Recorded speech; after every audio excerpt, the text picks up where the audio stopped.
Your brain is deleting evidence right now, specific, useful, relevant evidence that could change your career, your relationships, your health. A cluster of cells at the base of your brainstem decides what you're allowed to notice, and it takes its orders directly from your identity. If you've ever wondered why some people seem blind to opportunities, you can see clearly. You're about to understand the machinery behind that blindness. And yours. Every second, your senses take in roughly 11 million bits of information. Your conscious mind processes about 50. That means your brain is running a compression algorithm more aggressive than anything Silicon Valley has ever built, keeping 1/1,000,000th of incoming reality and discarding the rest. The question that should keep you up at night: who wrote the compression rules? The answer sits in a pencil-sized bundle of neurons called the reticular activating system. Think of it as a bouncer at the door of your conscious awareness. Every piece of sensory data, every sound, every face in a crowd, every line of text on a screen has to pass through this filter before you become aware of it. The bouncer has a guest list, and you wrote that list with your beliefs. You felt this system working. You buy a red car, and suddenly every third vehicle on the highway is red. Those cars were always there. Your brain was just filing them under irrelevant until red cars became part of your identity as a red car owner. The filter updated. The world appeared to change. The world did nothing. Your perceptual access to it shifted. That's the harmless version. The version that sells cars and makes for fun cocktail party observations. The version that actually runs your life operates on a much deeper layer. Say you grew up believing you're bad with money. That belief gets encoded as a filtering instruction. Your reticular activating system starts treating financial information asymmetrically. A friend mentions a simple investment strategy over lunch. Your brain files it as background noise, same priority as the restaurant music. But an unexpected bill arrives, and suddenly every detail is vivid. The amount, the due date, the sinking feeling. Your filter amplified the evidence that confirms I'm bad with money, and quietly buried the evidence that could have changed it. This runs in every direction simultaneously. Relationships, career, health, creativity.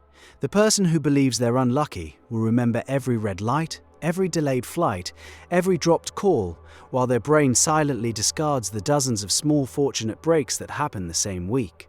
Those breaks still occurred. They just never made it past the bouncer. Researchers studying selective attention have documented this with uncomfortable precision. When test subjects are given a strong prior belief and then exposed to mixed evidence, they consistently recall belief-confirming information at nearly double the rate of belief-contradicting information. The gap widens under stress. When you're anxious, tired, or emotionally activated, your filter gets even more aggressive about protecting your existing story. So what does the filter actually protect? Your sense of coherence. Your brain treats your identity the way an immune system treats the body. Anything that doesn't match the established pattern gets flagged as a threat and neutralized. A compliment that contradicts your self-image gets dismissed. They're just being nice. A success that doesn't fit your narrative gets reframed. I got lucky. Meanwhile, every failure gets the red carpet treatment, ushered straight into long-term memory with full emotional encoding. The mechanism is elegant and ruthless. Your beliefs shape your filter. Your filter shapes your experience. Your perception shapes your experience. Your experience reinforces your beliefs. It's a closed loop, and most people live inside it for decades without ever realizing the walls are made of their own assumptions. Consider two people applying for the same job. One believes they're the kind of person who gets hired. The other believes interviews never go well for them. They walk into the same building, sit across from the same interviewer, answer similar questions, but their reticular activating systems are running completely different programs. The first person notices the interviewer smiling, registers the positive body language, picks up on verbal cues that signal interest. Their brain is scanning for confirmation that this is going well, and finding it everywhere.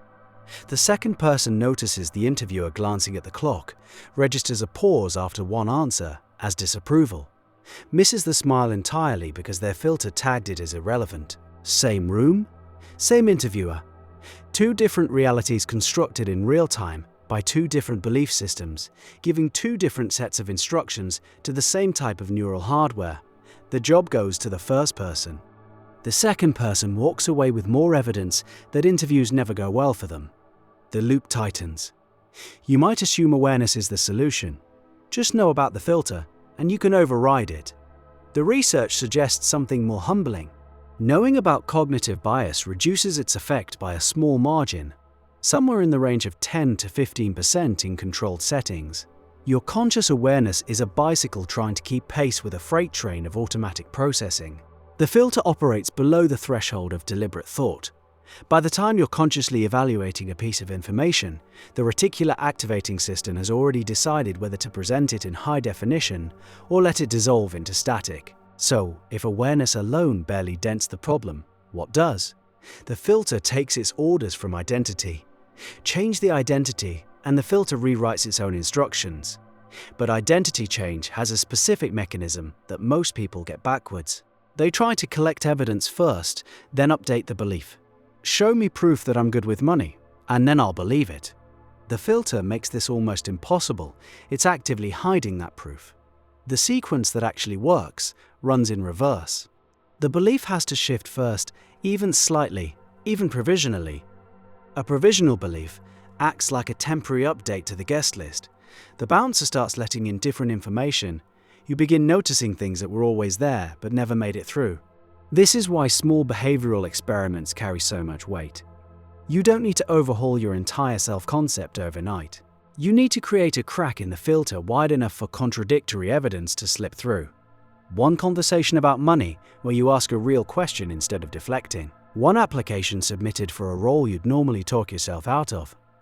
One morning where you act as if the belief has already shifted, and then pay attention to what you notice differently. The behavioral shift has to come before the evidence, because the filter won't supply the evidence until the shift begins. This feels backwards. It feels like pretending. The discomfort is the point.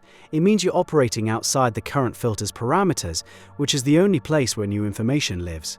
There's a compounding effect that works in your favor once the process starts.